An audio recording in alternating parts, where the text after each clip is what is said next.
Mesdames et messieurs, en direct de Paris, voici Vendredi Ciné.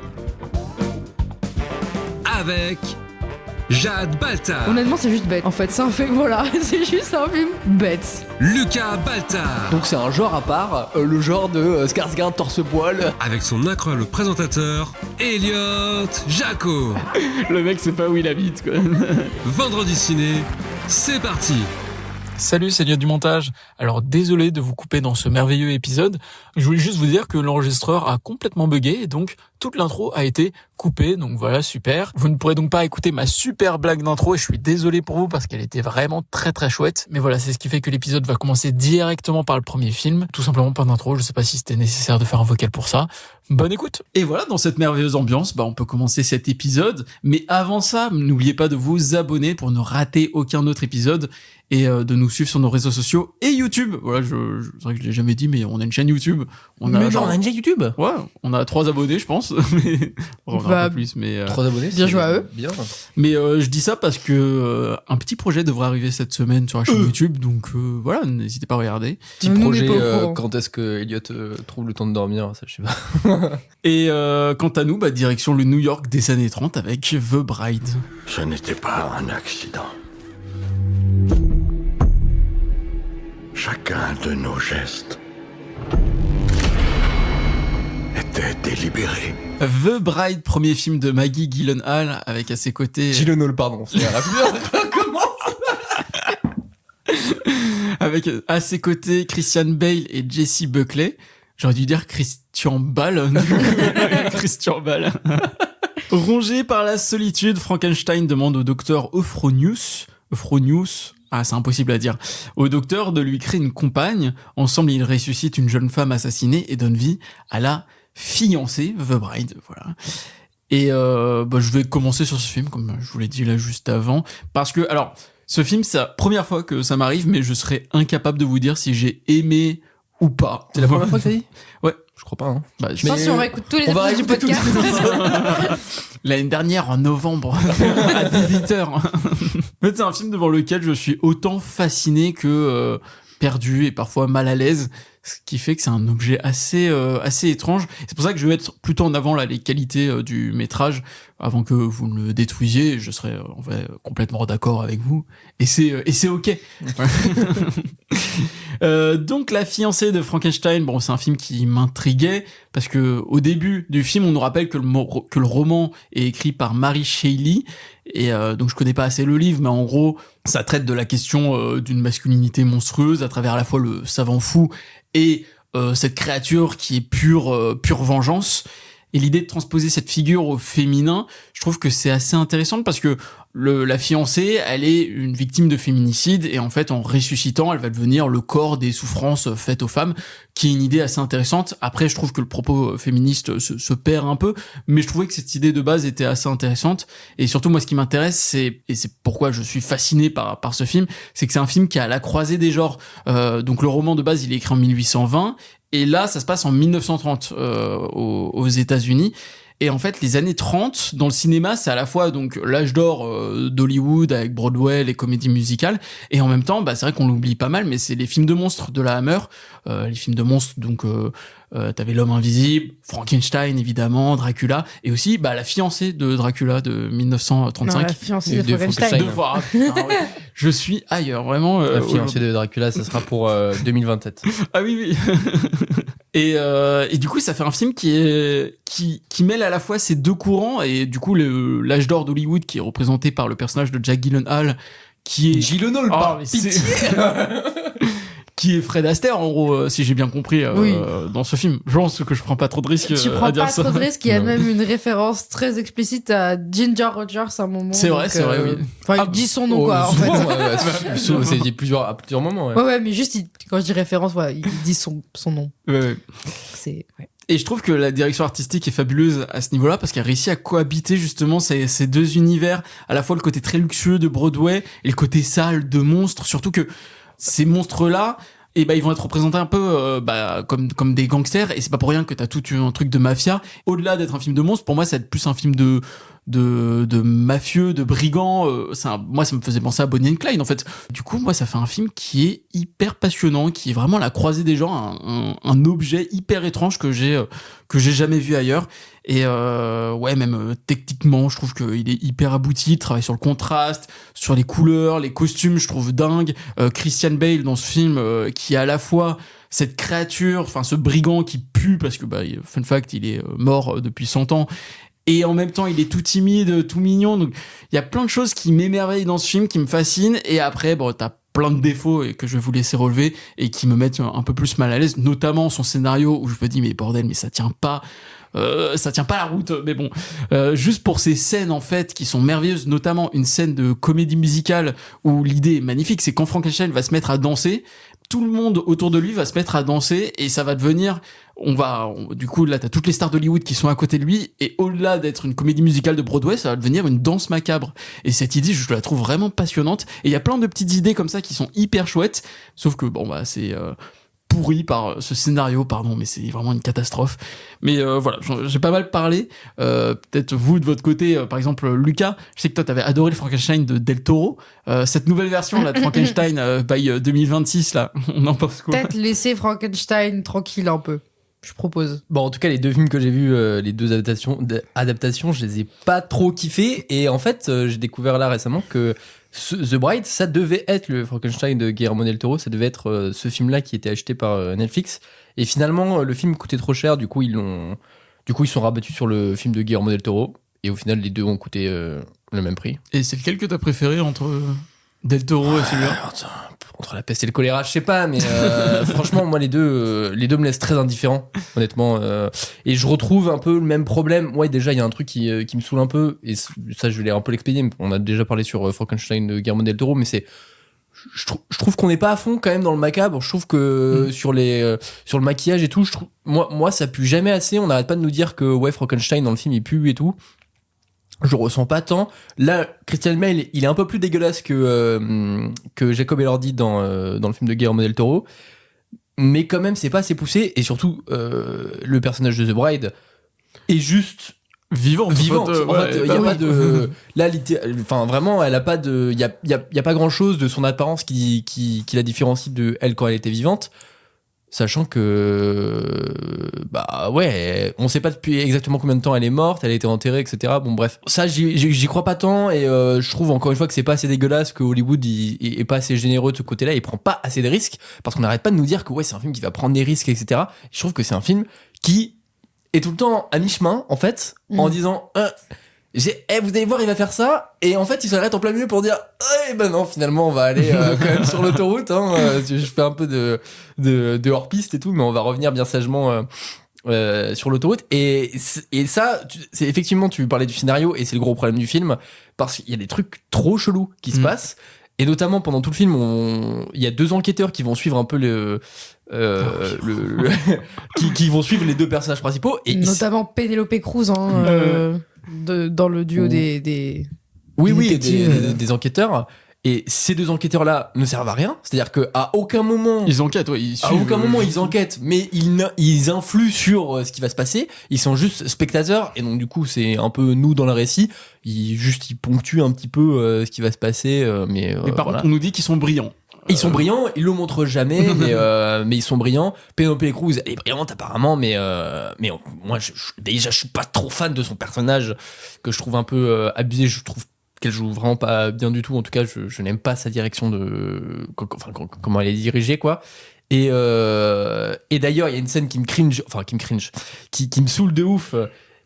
Et dans un film qui se veut hyper féministe, etc., je trouve ça un peu abusé, où en fait, t'as un des enquêteurs qui dit voilà, je suis vraiment un sale type, putain, je suis un enfoiré et tout, je démissionne, mais j'ai dit à mes supérieurs que je démissionnais seulement à condition que je puisse choisir mon successeur. Et je me dis, mais gros, on vit où là?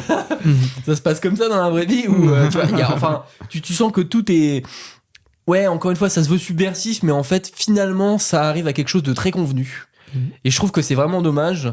Moi, Et pour revenir sur ce qui toi te plaît, moi je ne trouve pas que les scènes, les moments où on est censé avoir des vrais moments de rébellion, etc. Moi je trouve pas ça transcendant. J'y crois rarement. Je trouve que moi les moments de comédie musicale, putain, je trouve que ça manque de souffle, ça manque d'un vrai élan pour moi, encore une fois, où j'ai du mal à vraiment m'embarquer dans l'histoire. Et surtout, pour revenir au scénario, en fait, il y a plein de trucs. Tu vois. En général, à Hollywood, et c'est pour ça que j'aime plus trop voir les films qui sont sortis là-bas, c'est que tu suis un schéma relativement précis quand même. Pour les auditeurs, en gros, tu t'es censé suivre des schémas, de dire, voilà, à tel moment, t'es censé avoir un climax, à tel moment, voilà, il est censé se passer ci, l'élément déclencheur, etc., machin. Et là, le film, il va faire un peu ça, mais de façon hyper timide. Et du coup, on est censé avoir un principe dans lequel on est censé garder une part de mystère tout au long du film, et là ils le font dans le film, sauf que c'est sur un sujet dont tout le monde s'en bat les couilles. Et du coup, Et que tout le monde sait, enfin, que tout le monde connaît en tant que Oui, c'est ça. spectateur. Ouais. Et je parle pas de ça parce que ça, à un moment, ils font une révélation sur un truc qu'on sait tous. Et du coup, t'as 10 minutes de « Ah, mais en fait, il s'est passé ci, il s'est passé ça. » Mais gros, moi, je l'ai vu. Je veux pas que tu me redises, tu vois. Et il y a un moment de révélation sur le passé de The Bride. En fait, les circonstances de comment elle s'est retrouvée dans telle situation, etc. Et moi, je me suis jamais posé la question, j'avoue. Du coup, j'étais en mode « je m'en fous. » Et c'est le problème du film, en réalité, c'est que à aucun moment tu t'attaches.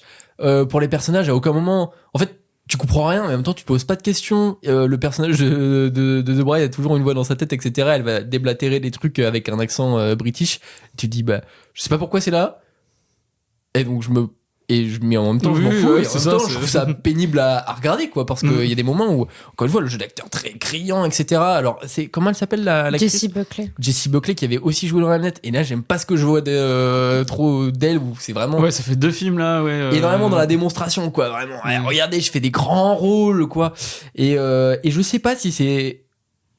En tout cas, je me pose la question de savoir si c'est très féministe de dire ok, on va faire vraiment un film avec un élan féministe, etc., et de montrer une femme au final qui dans Hamlet et dans celui-ci, donc les deux réalisés par des femmes, où là Jessie Buckley elle est montrée comme une femme j'ai envie de dire hystérique, mais tu vois c'est un peu comme ça qu'elle filmait en fait à certains moments.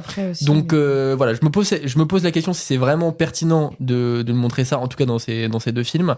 Et voilà, c'est un film malade, c'est un film qui a souffert de beaucoup de reshoots, etc., parce qu'il y avait des comment on appelle ça, des séances, tu sais, où ils font des tests, etc. Des screen tests. Voilà. Oui, des séances tests, du coup. Pour ça, des séances tests, qui ont pas été, où ça a pas été bien reçu par le public, et donc du coup, il y a eu pas mal de reshoots, etc., ce qui a fait grimper le budget. Donc tu sens que c'est un film malade, et tu sens que c'est pour ça que, au début, certainement, Maggie Gyllenhaal, elle a voulu faire un film hyper subversif, hyper coup de poing, et qu'on a dû lui dire, ah ouais, mais en fait, ça marche pas tant que ça, et donc, qu'elle a dû un peu tu vois se rabattre sur d'autres trucs, et c'est pour ça que c'est un entre-deux et que ça fonctionne pas, et que voilà là je vais peut-être arrêter de parler, mais en tout cas juste pour finir, je sais même pas si en fait il y a rien qui allait, parce que le film sort en même temps que Jumpers, qui là bombarde tout au box-office, et en même temps il sort 3 mois après le Frankenstein de Guillermo del Toro, donc et en concurrence avec Scream 7, un autre film de genre. Exactement. Donc là, t'es en mode, ok, est-ce que vraiment les gens ont envie de voir The Bride ? La réponse est non, parce que il fait moitié moins que là, en premier jour, que Alter Ego, par exemple. Donc, en entrant en France. Oui, mais après, voilà, enfin, de manière, il a pas eu de succès du tout aux États-Unis non plus. Oui. Mais c'est vrai que en France, dans tous les cas, c'est pas forcément le genre de film qui va attirer les gens en salle. Enfin, dans le sens, par exemple, un Alter Ego, donc une comédie française avec Laurent Lafitte, oui, on va, le spectateur moyen français va plutôt aller voir ça.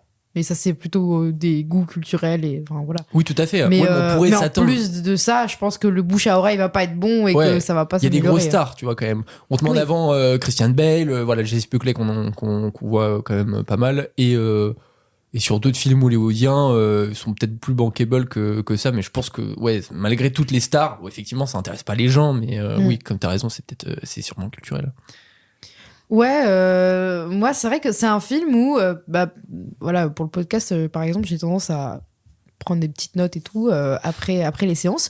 Là, j'avais rien à écrire. Bah les couilles, elle a dit. Vraiment, j'étais ok, je l'ai vu, je l'ai déjà oublié en sortant de la salle. Exactement, mais vraiment. Et ouais, c'était un peu compliqué de réfléchir à ce que j'allais dire ici, parce que Ouais, j'étais complètement à côté du film pendant tout le long. Au début, ça a commencé avec, du coup, en fait, il y a tout ce truc donc de l'autrice Marie Shelley qui prend possession, en fait, donc de la jeune femme qui va décéder. Et en fait, voilà, ça commence avec un petit monologue en noir et blanc de cette fameuse Marie Shelley, et je me dis peut-être qu'effectivement on va avoir une réécriture peut-être intéressante de Frankenstein, parce que Marie Shelley, voilà, il y a un peu une histoire autour de l'écriture de Frankenstein où on t'explique que notamment elle a vécu, alors je ne sais plus, je me suis malheureusement pas assez renseignée avant l'épisode, mais je ne sais plus si c'est comme une fausse couche ou en tout cas un enfant mort-né, ou je crois que c'est un enfant mort-né. Mais bref, elle a un rapport au deuil assez compliqué quand elle a écrit Frankenstein. Et donc je m'étais dit, ok, là justement, on te dit ouais, on va parler de la vraie histoire de Frankenstein et tout. Je me dis, ok, donc on va vraiment parler de l'autrice et de pourquoi elle a écrit cette œuvre. On va aller dans le fond en fait de Frankenstein. En fait, c'est hyper décoratif. Même du coup ça, que l'autrice possède ou non la femme, ça ne change rien à l'histoire, ça n'apporte rien à part effectivement ce truc là dans le jeu d'acteur où du coup Jessie Buckley elle va alterner un peu ces deux personnalités, mais la personnalité de Marie Shelley n'a aucune conséquence en fait sur l'intrigue, c'est vraiment purement décoratif. Donc, à partir de ce moment-là, je me dis, ok, mais donc, pourquoi ? Le film ne répondra jamais vraiment à cette question. Et qu'est-ce qu'on va amener en problématique féministe ? Parce que, oui. Après, voilà, on te parle quand même de féminicide. Beaucoup, hein, on parle beaucoup de féminisme. Beaucoup, vraiment. Et puis, il y a, toute une scène, notamment de début de révolte, en fait, où on va justement t'expliquer que, voilà, c'est les hommes, tout ça, qui... Enfin, bref, la violence faite aux femmes, etc., etc. Alors, Enfin, oui, effectivement, hein. Mais c'est vraiment le degré zéro du féminisme, et ça va pas très loin. Et effectivement, je trouve ça toujours intéressant d'aborder la colère féministe, parce que c'est forcément une émotion que tout militant ou peu importe quel sujet ressent, et tout particulièrement quand il s'agit de violences subies. Mais c'est vrai que là, du coup, ça vient d'un personnage qui est fou, hein, voilà, disons-le, parce qu'elle est possédée.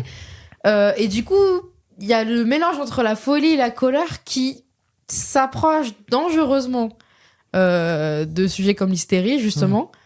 Et c'est même pas abordé, parce que ça pourrait l'être aussi, hein, de dire voilà, encore une fois, les violences sont telles qu'on en devient fou, qu'on en devient fou, qu'on en perd la raison.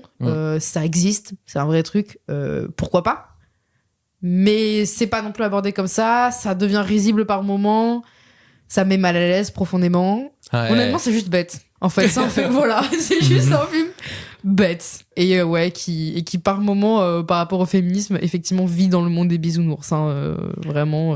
C'est un peu terrible. Hein, Et imaginez si une version de vous avec des cheveux débarquait, une version parfaite de vous. Après, là, on a tous des cheveux, donc ça marche pas trop. Ça va. Du coup, juste une version de vous sans cheveux. Voilà. Une version parfaite, du coup, de nous. Non, ça marche pas, ça marche toujours pas, pardon, non. Je suis désolé. Et en tout cas, c'est ce qui est arrivé à Alex et son nouveau voisin dans Alter Ego.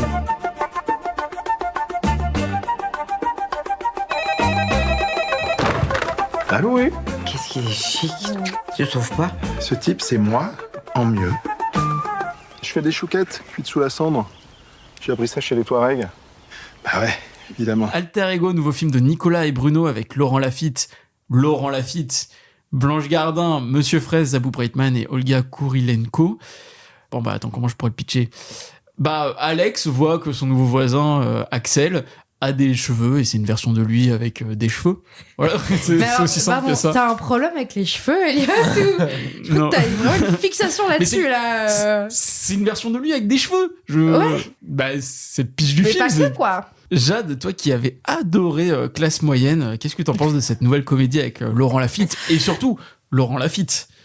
Et Laurent Lafitte, en vrai. Hein. C'est vrai qu'il y a Carrément Laurent Lafitte. Et on l'oublie, mais Laurent Lafitte, je trouve, est pas mal. C'est vrai que... On l'oublie souvent. Ouais. On l'oublie souvent, ouais. Dans ce film particulièrement. Ouais, en plus, le lancement sur Classe Moyenne, j'avais aucune attente sur ce film, honnêtement. Ouais. Je pense que même dès la bande-annonce, ça m'a fait beaucoup penser à du Quentin Dupieux. Et, et dernièrement, j'ai été pas mal déçue par Quentin Dupieux, comme tout le monde.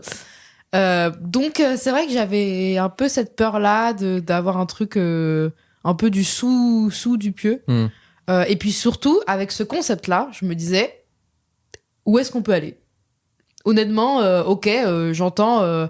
En plus, tu vois quand même pas mal de gags, pour proprement parler, dans la bande-annonce. Tu te dis, ok, je vois un peu les vannes qu'on peut faire autour de ça. Mais quelle histoire tu vas me raconter ? Bon, après, des films avec deux personnages pareils, il y en a plein. Et justement, l'intrigue de base, ça va être pourquoi il y a un clone de moi. Oui, non mais ça, bien sûr. Mais ce que je veux dire, c'est que là, c'est ce côté, bah voilà, ok, c'est ton nouveau voisin, il te ressemble, personne ne le voit à part toi. Bon, enfin, non, honnêtement, je me disais, et puis même, le film commence... Je vois le truc s'installer et tout, je me dis d'accord, mais là tu vas me faire, je sais plus combien de temps dure le film, mais tu vas me faire tout un film là-dessus. Okay. Bah, le film est pas très long, hein, et le film il dure 1h39. 1h39, voilà. Bon, ok. Et moi je trouve quand même qu'il y a un petit ventre mou, parce que pareil, je trouve qu'il y a des vannes qui au bout d'un moment se répètent un peu trop. Ok. Des trucs surtout auxquels je m'attends, et donc on va te faire vraiment tous les clichés qu'on peut avoir aujourd'hui, du coup bah voilà de l'homme voilà bourgeois, oui. mais sportif et bien entendu, etc. Enfin voilà, qui était dans la bande annonce ou quand il fait les chouquettes et qui dit on Par a exemple, appris ça chez les Touaregs. chez les Touaregs. En C'est plus, drôle. tu dis, oui, mais c'est en plus c'est très concis, les chouquettes chez les Touaregs. Enfin bref, ça n'a aucun sens. Mais ça, à la limite, pourquoi pas. Mais voilà, je sais pas, il y a tout un truc avec du yoga, Oui. et un accident qui arrive auquel tu dis oui, bon, je le vois arriver quand même. Et voilà, surtout des vannes des vannes qui font un peu doublon, justement. À mes yeux. Bravo. Merci. Ah oui, par rapport au fait que c'est son alter ego. Et oui. Ah ouais, ok, je l'avais pas, pardon. Et il y a du coup le dernier acte où là je fais ok, là je prends mon pied, tu vois. Ouais. Là, mais pour moi, à mes yeux, il est un peu trop court. Et c'est un truc où limite j'aurais voulu avoir un peu plus de vraiment de ce passage-là à l'absurde total. Ah, mais ce qui est bon, je pense que c'est que ça part en couille complètement et que ça En une seconde, ça quoi, aille très ouais. vite et que fin du film. Oui, ouais, mais je sais pas. J'aurais aimé, j'avoue que, en tout cas, qu'il y ait une gestion du rythme un peu mieux gérée à certains moments, parce que voilà, comme je disais, je trouve qu'il y a quand même un bon ventre mou. Où, au bout d'un moment, je me dis bon, ça commence un peu à s'épuiser jusqu'à ce qu'il renouvelle justement son postulat de départ et que là, je reprenne un peu mon pied, quoi. Okay. Pour moi, le ventre mou, c'est quand ils sont au camping dans la forêt, et je trouve que en fait, le fait qu'on voit plus leur maison, je pense que le fait qu'on quitte vraiment le quartier pavillonnaire, ça joue beaucoup sur. Ouais, mais c'est par exemple, tu vois, il y a tous un truc avec la guitare. C'est tout con, tu vois, la scène de la guitare, on l'a 2 fois. Tu vois, on l'a une fois chez eux, donc avec pendant un dîner, etc. Où t'as du coup donc le Laurent Lafitte avec une calvitie qui fait ses compos, et l'autre qui fait moi je joue un peu de guitare aussi. C'est compo. C'est compos, c'est un peu drôle ça. Et donc l'autre il fait moi aussi je joue un peu. Et en fait c'est beaucoup plus sympa quand il le fait, quoi. Et au camping c'est la même scène de nouveau. Enfin en tout cas t'as le Laurent Lafitte du coup avec des cheveux qui fait la guitare, et t'as les filles, elles sont trop bien, c'est trop sympa. Tu te dis mais du coup ça j'ai déjà vu. Par exemple, tu vois, c'est ce truc là tout con où ça fait un peu défaut au film, personnellement. Ok. Bah moi j'ai vraiment passé un très bon moment, j'ai beaucoup rigolé, toute la salle aussi, vraiment c'est un film très très drôle. Moi je trouve la fin, c'est là où je suis un peu déçu. Moi j'aime bien en fait justement le fait qu'on oppose à chaque fois Axel et Alex, je trouve que c'est ça qui est marrant et je vais m'arrêter là parce que sinon je vais spoiler ce qui se passe à la fin. Mais ouais, moi c'est un film... déjà Laurent Lafitte, je le trouve hyper drôle, le fait qu'il ait conscience qu'il a une tête de con en fait et qu'il va vraiment y jouer genre sur ces deux tableaux, à la fois le geek puant et à la fois ce bourgeois qui sourit tout le temps et t'as envie de lui mettre une baffe en vrai, hein. Moi j'ai envie de lui mettre une baffe et il joue beaucoup de ça et je trouve ça hyper drôle et surtout le film déploie un comique qui va être, enfin du coup c'est un comique de répétition, c'est-à-dire qu'on va te faire tout le temps la même blague jusqu'à ce qu'au bout d'un moment ça devienne drôle et c'est hyper dangereux parce que ça peut vite être juste saoulant si t'es pas sûr de ta blague, en fait ça va juste, tu harcèles ton spectateur et ça va pas être drôle et là bah franchement ils réussissent à plein de moments et notamment une scène où il dit ah j'ai entendu un bruit et ça ils vont te le faire 7 fois et moi, sur les 5 premières fois, je l'ai pas et je me dis, ah, ça me saoule. Et là, la 6e, 7e fois, c'est là où ça me fait marrer. Et il faut un certain courage et un certain talent quand même pour se dire, ok, on va faire 7 fois la même blague d'affilée pour que enfin le public puisse rigoler. Donc ouais, c'est un film qui prend des risques à ce niveau-là, qui, sur toute sa première partie, donc sur le concept de, il y a un clone de la même personne. Moi, je trouve que ça me fait trop rire. En gros, toute la première partie, c'est, Alex qui voit que son voisin lui ressemble, mais tout le monde lui dit qu'il lui ressemble pas. Et en vrai, c'est une blague hyper marrante. Et ils vont l'étirer sur 45 minutes. Et quand je dis comique de répétition, sur 45 minutes, ça va être ça. Et ça fonctionne vachement bien. Et en plus, au-delà de... Enfin, je trouve que le film aborde des thématiques, je vais pas dire profondes, mais qui aborde quand même des thématiques sur la jalousie, sur cette classe moyenne qui est profonde. Hein. Je pense qu'on peut le dire. Je pense qu'il y a des thématiques qui sont profondes en vrai. Oui, enfin par rapport au personnage, enfin qui aborde une certaine sensibilité quoi. Le fait que du coup à cause de cette jalousie, Alex passe complètement à côté de sa vie. T'as aussi ça nous montre quand même une classe moyenne qui est complètement divisée entre une classe moyenne plus pauvre et une classe moyenne très riche. Dans la même condition sociale, t'as à la fois un mec qui est obligé d'aller au taf en vélo et un autre qui a un SUV, quoi. Je trouve ça chouette, voilà. C'est une bonne comédie française et en ce moment, la comédie française se porte bien parce que j'avais vu Baise en ville aussi qui est très très chouette. Donc voilà, si vous cherchez un bon film pour rire, let's go. Et surtout, Monsieur Fraise, il s'appelle Marc Fraise, mais en gros, c'est le gars qui fait Denis. Moi, il me fait trop rire. C'est génial. Ouais, moi aussi, j'ai beaucoup aimé. Je pense qu'on est tous à peu près le même avis ici. Moi, je trouve qu'il y a des thématiques qui sont intéressantes et tu t'en as évoqué pas mal, mais donc certaines qui ont déjà été évoquées avant dans plein de films, des œuvres qu'on connaît bien, genre l'aliénation du quotidien. Enfin, on a pas mal parlé, je crois, dans un petit film qui s'appelle Matrix et tout. Mais là, du coup, c'est pas mal montré, et notamment visuellement, où t'as les maisons qui sont collées. Moi, j'ai jamais vu ça. Où vraiment, t'as les maisons qui sont collées. Donc ça existe pas mal dans les quartiers pavillonnaires. Ah ça. oui. Mais après, de cette forme-là, non, mais c'est les maisons collées. Littéralement, là où moi j'habite, on a tous la même disposition des maisons. On a tous la même disposition des et maisons, on a des mais maisons elle est pas mitoyennes. collée. Mais bien sûr que si, on a une maison mitoyenne, qu'est-ce que tu racontes? Mais non. Mais non, elle est pas Mais collée à celle du voisin. Mais si. Mais si. Le mec sait pas où il habite, quoi. Tu t'as pas remarqué qu'on a une maison mitoyenne? Genre. Moi, j'avais jamais vu ça de ma vie, en tout cas. Non, je rigole. Bon, enfin, du coup, oui, de cette construction-là. Oui, c'est sûr. Oui, non, ça c'est vraiment un miroir. En plus, il y a un voilà, truc. c'est ça, tout à fait, c'est un miroir et c'est filmé comme tel où t'as vraiment la caméra qui est pile entre les deux, qui est divisée par la haie, etc. Enfin, visuellement, vous avez compris le concept. Et ça, c'est assez. Ça travaille pas mal la symétrie aussi dans l'image tout le temps. Ah oui, tout à fait, ouais. Bien sûr. Et moi, ça m'a fait penser à un livre que j'ai lu il y a pas si longtemps qui s'appelait Le Double de Dostoïevski.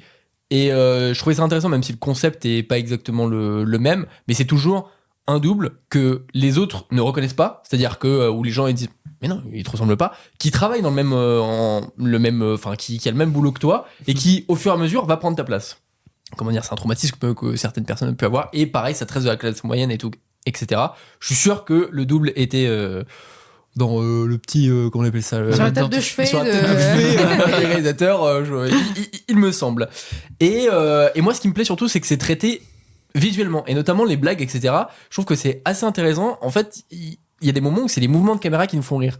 Par exemple, je prends un exemple où il y a un moment où Laurent Lafitte, chauve, va se retrouver très très seul pendant un camping et on va nous montrer seul et en fait c'est pas lui lui est drôle, mais ce qui va nous faire rire c'est la caméra qui au début, Laurent Lafitte est un peu désaxé, et là, la caméra va recentrer un peu Laurent Lafitte et zoomer sur lui pour montrer, comme pour te dire, comme si on te disait en voix off, regardez, il est seul.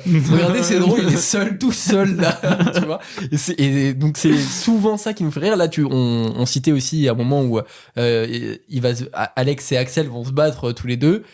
Et de la manière dont c'est filmé, c'est ça, en fait, qui va nous faire rire. Surtout. Et donc ça, je trouve ça intelligent. C'est, moi, les comédies que j'aime bien, contrairement à certaines comédies françaises qui n'ont rien de cinéma, là, c'était tout le temps cinématographique, en fait. T'as même la photographie qui joue beaucoup, où en fait, on va utiliser beaucoup de flou, finalement, pour vraiment isoler les personnages. Et ça va renforcer la blague de ah ouais, mais vous avez pas compris que les deux ils se ressemblaient, les deux étaient sosies, etc. Ça fait comme si eux deux existaient seulement, et ça participe à ce que lui, il ait une obsession complète pour Alex. Donc pour ouais, Axel. Pour Axel. Putain, merde. Mais non, j'ai trouvé ça très chouette. Contrairement à The Bride, on a un scénario qui va crescendo, et où on sait où ça veut aller. Et pendant tout le film, effectivement, nous on se pose des questions. Moi, je me dis en tout cas, ah tiens, c'est marrant. On sait qu'il y a un truc louche avec ce voisin. Il y a des trucs qui nous sont évoqués, mais c'est vite fait balayé, etc. Et en fait, quand t'arrives à la conclusion, tu te dis ah mais oui, mais il y avait plein de trucs pendant le dîner, pendant la première soirée chez lui. Il y a plein de trucs qui nous mettaient la puce à l'oreille et qu'on aurait pu deviner. Et c'est ça qui est fun aussi dans un film, de toujours te poser la question, d'essayer de trouver le mystère, tu vois, derrière. Et c'est toujours ce petit plaisir. En plus, il ouvre plusieurs pistes, il te fait penser à plein de choses. Ouais, parce que en plus, quand t'as dit ça, là, je repensais à des fois, c'est l'histoire d'une phrase. Hein. Ah oui, tout à fait. C'est vrai que. Donc, je pense notamment à un bruit de machine à laver. Exactement, tout à fait. Tout le monde aime les motos. Tout le monde aime les histoires d'amour. Tout le monde aime Alexander Skarsgård. Donc tout le monde devrait aimer le prochain film, à savoir Pilon. Pillion. Tu dirais Pillion, toi? Pillion, ouais. C'est ça, t'es sûr? Oui. Ok. That's your boyfriend. Well, we have an arrangement. How do you get a man like that? I have an aptitude for devotion. If you're quiet, you can sleep on the road. C'est le passager sur une moto. Non. Voilà. Ok. Sympa, ok. Pillion, réalisé par Harry Layton et avec Harry Melling et Alexander Skarsgård. Colin, un jeune homme introverti, rencontre Ray, le séduisant et charismatique leader d'un club de motards. Ray l'introduit dans sa communauté et fait de lui son soumis. Lucas, c'était ton 49.3 de ce mois. Est-ce que t'as été soumis par le film? Waouh. Bon, je sais pas si j'étais soumis, mais en tout cas, j'étais extrêmement conquis. Par Alexander Skarsgård. Par Alexander Skarsgård, oui. Alors, il y a un mot, je le dis tout de suite. Il y a un personnage qui en parle de sa beauté et qui dit « Il est impossiblement beau ». Je trouve que c'est vraiment très vrai. Et moi, je me suis dit dans ce film, je sais pas si j'ai déjà vu un mec aussi beau au cinéma. Moi, je trouve qu'il est magnifique. Bah, en fait, ouais, je suis d'accord, il paraît irréel en fait, c'est beauté. Une dinguerie. Et parenthèse fermée. D'accord. Après, sinon, on peut juste faire un podcast sur la beauté d'Alexander Skarsgård. Hein. Non, mais c'est vraiment impressionnant. Après, bon, lui, et ça, je sais pas si ça peut être un défaut en tout cas, mais les films hollywoodiens, là, c'en est pas un, mais ont beaucoup joué sur sa beauté, sur son corps, parce qu'au-delà du fait qu'il soit musclé, en fait, tout est parfait, si tu veux. Donc, et il y avait The Northman qui était beaucoup centré sur son physique hors norme, et Tarzan. Voilà. C'est des films où on le voit torse nu tout le temps. C'est le but. Voilà. Donc c'est un genre à part, le genre de Skarsgård torse-poil au cinéma pendant 1h30. Et c'est pas pour ça que j'y allais, mais j'y allais surtout pour voir un pitch différent, voir une histoire d'amour différente de ce qu'on peut avoir l'habitude de voir. J'ai trouvé ça intéressant, d'autant plus que au début il y avait un truc qui m'avait un peu fait peur, c'est que j'avais vu une critique des cahiers qui disait que il normalisait les relations amoureuses. Et donc je m'attendais à ce qu'il y ait un retour vers la normalisation. Pour moi, l'inverse que ce que dit le film, au contraire. Je trouve ça chouette parce que justement on nous montre tout ce côté-là sans juger les deux personnages. Et d'ailleurs Ray qui peut être très difficile. Ray, c'est le personnage de Skarsgård. Qui peut être très dur à vivre, etc. Le début de leur relation amoureuse, d'ailleurs, elle est un peu elle est un peu comment dire ça, inattendue, sauvage, tu vois, et notamment toute l'histoire autour de Colin, du fait que lui il aime bien suivre les règles, qu'il a une attitude à la dévotion assez incroyable. Et en fait c'est montré aussi par rapport à son travail, parce que lui il pose des PV sur les bagnoles, tu vois. Et Ah oui, il dit c'est le règlement, enfin voilà, et exactement, littéralement il y a une dame qui l'engueule et qui lui dit genre pourquoi vous faites ça, etc. Lui il dit j'obéis aux règles, et dans les deux cas en fait, que ce soit dans sa vie privée ou dans sa vie professionnelle, il obéit aux règles et c'est mal vu. Alors que lui c'est son truc, tu vois. Et c'est vrai que nous à aucun moment il nous est posé la question en tant que spectateur, pourquoi on pourrait pas juste respecter ce gars qui juste a envie de suivre les règles, tu vois. Oui. Et le film nous y amène. Mais d'ailleurs, c'est vrai que même dans ce cas-là, on te montre que il respecte les règles et il fera tout pour le faire. C'est-à-dire que t'as notamment, tu pourrais te dire, donc une dame qui l'engueule parce qu'il lui a mis un PV. Tu pourrais te dire, justement, en plus, comme tu vois qu'il a une personnalité, voilà, il est un peu timide, il peut se laisser faire. Il pourrait là dire, ouais, je suis désolé, il veut à tout prix éviter le conflit ou que sais-je. Non, il reste sur ses positions même si c'est compliqué. Donc tu dis effectivement il y a ce truc là d'aptitude à la dévotion, tout à fait, qu'il arrive il arrive à être intransigeant là-dessus même dans sa vie personnelle quoi. Et il y a aussi un dernier truc qui m'a plu, après je vous laisse la parole, c'est sur la finesse du jeu d'acteur. Moi j'ai trouvé que justement le Ray, le personnage incarné par Skarsgård, on nous le montre comme un personnage hyper charismatique, plutôt taiseux et qui va, bien peser ses mots, tu vois, qui va être assez dur. En revanche, je trouve jamais, insolent, ou je sens toujours qu'il veut pas de mal à Colin ou quoi. Et parfois, il va laisser échapper des sourires, ce qui laisse à penser que, voilà, il a vraiment de l'empathie pour Colin. Il y a vraiment une relation. C'est pas juste, t'es mon soumis, je te traite comme une merde, tu vois. Moi, ce qui m'a surpris aussi, c'est que ce personnage de Ray qui est un biker, voilà, et en fait, on va nous le montrer comme quelqu'un de hyper cultivé, enfin, tu vois, genre tout le temps en train de lire, oui, c'est vrai. tout le temps, en plus très calme aussi, donc c'est. Jouer du piano et tout. Ouais, justement, même Colin dit que c'est étonnant. Il s'y attend pas non plus. Et donc vraiment le film, ça tarde à casser vraiment les codes, quoi. Et donc non, vraiment super film. Je pourrais en parler pendant longtemps, mais je vais vous laisser en discuter aussi. Et là pour le coup, je conseille vraiment les gens d'aller voir, parce que si on va au cinéma aussi, c'est pour voir des trucs un peu différents. Et contrairement, j'ai cité aucun autre film, The Bride, ou des films qui veulent être subversifs et traiter de sujets différents, le font pas. Lui, il le fait, il y va à fond, donc c'est trop chouette. Après, c'est vrai qu'au tout début du film, moi, j'ai eu très peur. Parce que il y a ce côté où, justement, quand tu parles de consentement et de globalement, tout ce truc-là, BDSM, normalement, je pense que c'est des trucs où il n'y a pas de discussion. En fait, normalement, il n'y a pas de discussion. Normalement, tu rentres pas comme ça là-dedans. Il y a des discussions, il y a tout ça. Mais en même temps, t'imagines pas le personnage de Ray parler de ça. Tu vois, oui, mais c'est ça le problème, justement. Et donc, au début, je me suis dit, effectivement, il n'y a aucune communication là-dessus dans le couple, dans les limites de chacun. Et c'est pas normal, et c'est pas sain, surtout dans une relation comme ça, surtout avec quelqu'un qui découvre ce milieu-là. Et si je peux mettre une parenthèse aussi, ce qui renforce ce trait-là, c'est que Ray, il fait 1m94, qu'il est très grand, il est très musclé, et donc il en impose physiquement, et il peut, du coup, implicitement, si lui, il veut lui faire quelque chose à Colin, il va pas pouvoir avoir les armes pour oui, pour en plus, c'est ça. Donc, il y a toujours ce côté, voilà, même si techniquement, là, il peut partir à tout moment, il peut y avoir de la peur, il peut y avoir de l'emprise, il peut y avoir plein de choses, donc... Et tout ce côté aussi où on en parle pendant tout le film, mais Colin est fier d'avoir un petit ami qui est aussi beau. Et donc il y a aussi tout ce truc là de trophée un peu, et j'avais trop peur que ce soit pas abordé et que ce soit juste c'est mis là, c'est comme ça que ça se passe, quoi. Et non, en fait, le film aborde vraiment ces questions-là et aborde vraiment les questions des limites. Et alors, c'était intéressant parce que j'avais vu sur justement une review Letterboxd d'un mec qui apparemment s'y connaît un peu là-dedans. Okay. Et il disait, franchement, il a l'air de kiffer. Hein. D'ailleurs, on va l'interviewer pour le podcast. Non, mais je sais pas, je trouvais du coup le truc intéressant d'avoir quelqu'un de ce milieu-là qui parle du film. Toujours intéressant, ouais. Voilà. Et en fait, lui, il parlait notamment d'une scène que voilà, en tant que personne qui se connaît pas, bah tu perçois pas du tout comme lui. Mais donc quand on parle de s'affranchir des limites de l'autre, on disait bah souvent quand on pense à ça, on pense notamment du coup aux limites de la personne soumise. Et donc, au fait que, bah voilà, si on respecte pas ses limites, ça peut aller loin et ça peut être grave, etc. Et en fait, il disait, bah, il y a toute une séquence où Colin ne respecte pas les limites de Ray. Et en fait, ça peut être très violent pour lui aussi.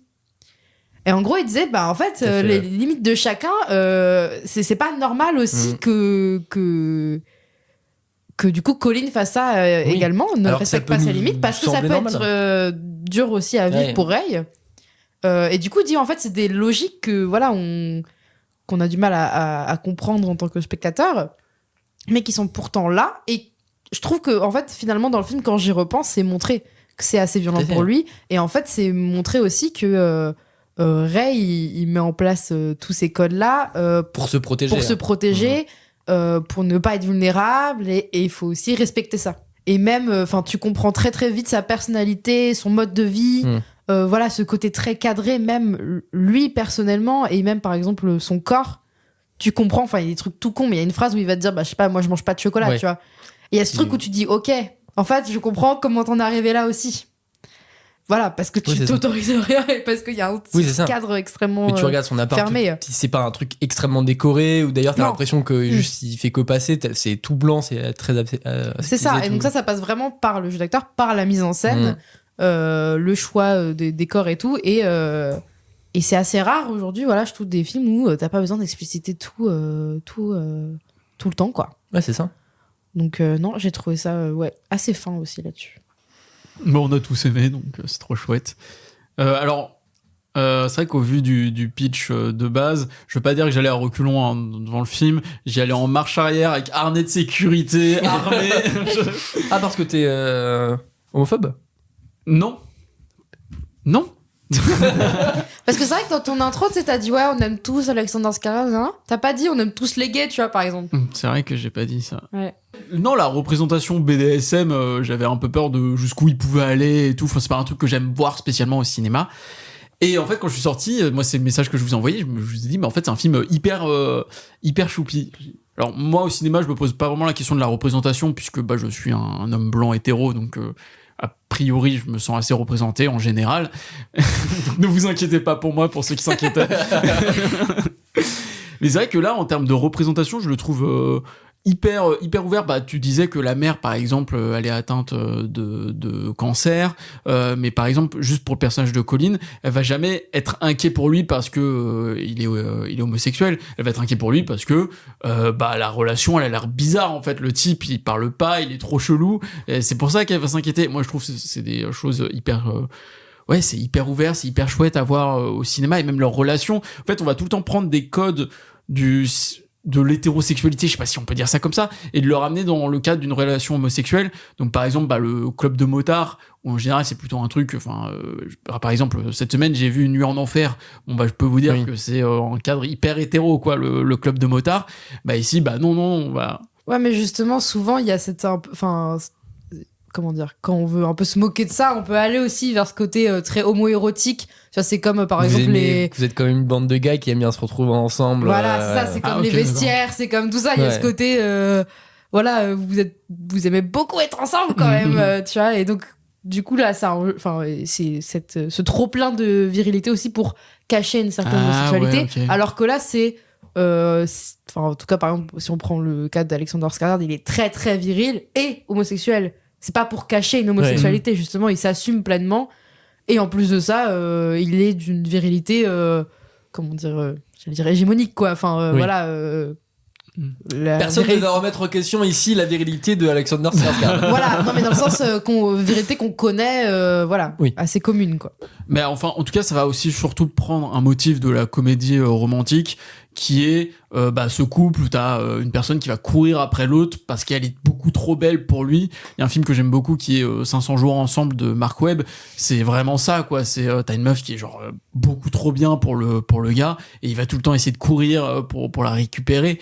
Et là, ça va être exactement la même chose, ce qui fait que c'est un film en fait où même si le cadre est surprenant, même si c'est un milieu que moi je connais pas trop, le BDSM et les clubs de motards, et pourtant en fait ça reste une construction narrative assez classique, et voir ce motif là de la comédie romantique transposée dans une relation homosexuelle, en fait j'ai jamais vu ça, et ça paraît tout con, mais c'est vrai que j'ai jamais vu ça. Ouais, ça fait que ça fait un film hyper choupi, quoi. C'est hyper mignon. Et la fin, oui, c'est vrai qu'on dit qu'Alexander Skarsgård est super, mais enfin, ce regard de fin qu'il fait, mais ça te transperce l'âme, quoi. C'est dingue. Et donc, c'est vrai que si vous avez peur, comme moi, du côté, enfin, c'est surtout le côté BDSM, et que vous y allez à reculons, en marche arrière, bah, franchement, ça va pas être, on le montre, enfin quand même je tiens à dire qu'il y a des moments et moins de 16 ans, hein, le film, quand même. Le film est moins de 16 ans, il y a quand même des scènes où on voit son sexe, tu vois, non mais effectivement c'est furtif, mais ça peut pas être montré comme quelque chose de violent, en fait, mais du tout. C'est ça qui il y a des relations sexuelles homosexuelles, etc. Enfin, c'est quand même montré, quoi. Oui, mais enfin voilà, c'est pas un truc violent, quoi. Moi c'était le côté violent qui me faisait peur. C'est vraiment quelque chose de doux, quoi. Et c'est même ce que dit Ray quand la mère va commencer à les juger et tout sur leur relation, et il va dire mais qu'est-ce que vous savez que ce qui est bon pour Ray ou pas, et en fait tu te rends compte que cette relation BDSM, bah en fait elle va très bien pour les deux, et donc c'est ok, quoi. C'est hyper ouvert, c'est hyper chouette, quoi, ce film. Donc vraiment moi je recommande, et voilà. Et vraiment le côté inattendu du truc très mignon, c'est ça qui a fait que voilà, c'est hyper étonnant, quoi. Et bah c'était Pinion de Harry Layton. Une bonne semaine quand même, si on oublie très bonne semaine. Très bonne semaine. En tout cas, on arrive à la fin de cet épisode qui a été riche en émotions, épisode qui a été riche en Pokémon aussi. Mais je sais pas, je suis fatigué aussi, c'est vrai que je tente des impros, mais bon. Avant de se quitter, on fait toujours un petit tour des recommandations. Si on a aimé des choses, et ben on peut en parler. Et donc, est-ce que vous avez aimé des choses, cher chroniqueur ? Oui. Bah donc, je parlais de Letterboxd tout à l'heure. Il y a pas longtemps, en gros, j'avais laissé une review sur un court-métrage, et je voyais plein de gens qui la liké. Sur un court-métrage ? Oui, sur un court-métrage. Okay, et du coup, j'ai regardé, il y a plein de gens qui likaient, je recevais la notification. T'es une star, quoi, c'est ça que tu dis. C'est ça. Et du coup, je me disais, mais pourquoi ? Enfin, tu vois, c'est un court-métrage vraiment, du coup, que j'avais vu. Alors, je suis désolée, je crois que c'était ma résolution 2026, que j'avais vu à Annecy. Elle vient pas de dire ça, là. Mais donc, c'était vraiment Elle vient pas de dire ça, là. Si. Mais donc, c'était vraiment un tout petit court-métrage, et je pensais pas que j'allais en entendre parler un jour. Et il est sur Arte, maintenant. Et du coup, voilà, comme c'est un court-métrage que j'avais beaucoup aimé, je voulais le conseiller. Donc, ça s'appelle Pillow Talks de Amandine Vautrin. Et donc, c'est dans la sélection femmes des courts-métrages d'Arte. Ok. Et voilà. Et c'est une jeune femme qui enchaîne un peu les relations, les coups d'un soir, quoi, après une relation violente. Et je trouvais que c'était abordé très finement, et l'animation est super belle, et donc voilà, je conseille, ça dure très peu de temps, c'est genre 8 minutes, un truc comme ça. Et c'est toujours cool à voir. Voilà. Alors moi, Marocco, alors pour ceux qui ne savent pas, donc bon, je bosse dans un cinéma art et essai, et même dans ce podcast, on est amené à voir beaucoup de films indés avec des propos sociaux hyper forts, enfin voilà. Et parfois j'ai besoin de faire des pauses. De quoi il veut parler. Non mais parfois j'ai besoin de faire des pauses, et parfois j'ai besoin de voir des bons gros films débiles, quoi. Et comme tout le monde, et c'est humain. Donc dans ce cas-là, j'ai vu Une nuit en enfer, que j'ai enfin rattrapé, qui est hyper cool. C'est assez connu, donc je vais pas le recommander. Non, moi c'est un film qui s'appelle The Rip sur Netflix, qui est sorti il y a quelques semaines, avec Matt Damon et Ben Affleck. En gros, on va suivre une brigade de police qui va faire une perquisition dans une maison à Miami, et ils vont tomber sur beaucoup d'argent. Et en fait, t'as des flics qui sont corrompus, et en gros, ça va devenir un huis clos d'une nouvelle forme que j'avais jamais vu, où le huis clos, il va pas être limité à une seule pièce, mais il va être limité à l'argent. Et en plus, ça va être un whodunit, parce que tu sais pas lesquels sont corrompus, et le film va ouvrir pas mal de pistes. C'est hyper chouette, c'est hyper... Ouais, en fait, c'est vraiment un bon whodunit policier, quoi. En plus, t'as une histoire de meurtre, donc tu vas essayer d'élucider ça. Le film, il ouvre des pistes. Tout le monde est suspect, quoi, là-dedans. Et donc, c'est trop bien. Moi, les films comme ça, hyper ludiques, c'est trop chouette. Et en plus, ça dure un peu moins de 2 heures. Donc, voilà, si jamais vous cherchez un bon divertissement honnête, qui dure pas trop longtemps, franchement, The Rip sur Netflix. Et puis, Ben Affleck vient rappeler une nouvelle fois à quel point c'est un acteur merveilleux là-dedans. il est juste génial, quoi. Donc, je recommande. Bah, nous, on se quitte ici. Merci. Oh non. Ah non. Ah non, trop relou, quoi. Inch'Allah, la semaine prochaine, il y a Romain. S'il y a pas de Grand Prix. Pour ceux qui nous écoutent, bonne semaine à vous. On sait que c'est difficile, là, les mois de mars, là, mais on tient. Pourquoi c'est difficile? Bah, parce que c'est mars, quoi. C'est chiant, mars. Le mois de février, genre, parfois il peut pas. Bah, mois de février, c'est relou aussi, hein. Ok. Ouais, Février et mars. Mais qu'est-ce qui est pas relou en fait? Avril. Avril, c'est chouette. Mais c'est super. Ah, mais c'est incroyable. Ok. Donc on a un mois à tenir là. Ouais. Ouais. Et Un la- peu moins, un peu moins. Et la guerre en Iran, on s'en bat les couilles. Non. D'accord. Bah, portez-vous bien, prenez soin de vous. Et bisous. Là, salut, à plus. Bye.